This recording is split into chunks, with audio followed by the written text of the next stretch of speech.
तुमच्यासाठी तुमच्यावरती आलेल्या संकटाशी लढल्याशिवाय राहणार नाही.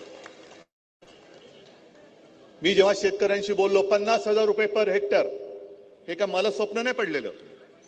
मी शेतकऱ्यांशी बोललो, अनेक शेतकरी असतील तेव्हा मला भेटलेले, आणि त्यांना विचारून मी आकडा काढला की दादा किती आपल्याला किती अपेक्षा आहे, किती झालं तर तुमचं जरासं गाडं रुळावरती येईल.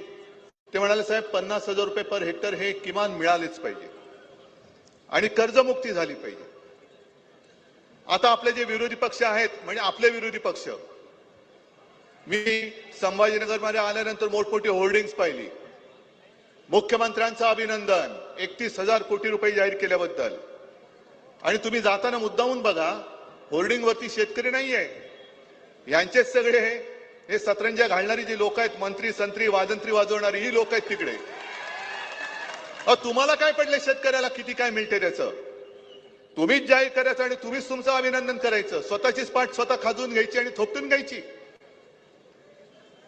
जर अभिनंदन करायचं होतं तर हा शेतकरी इकडे का आला?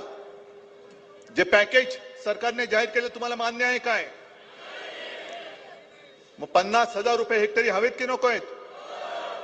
फक्त लक्षात घ्या की 50,000 रुपये हेक्टरी आपण कोणाकडे मागतो? कोणाकडे? ज्यांनी 50 खोके घेतले त्यांच्याकडे 50,000 रुपये हेक्टरी मागतो. त्याच्यामुळे असे तसे वटणीवरती येणार नाहीये ते.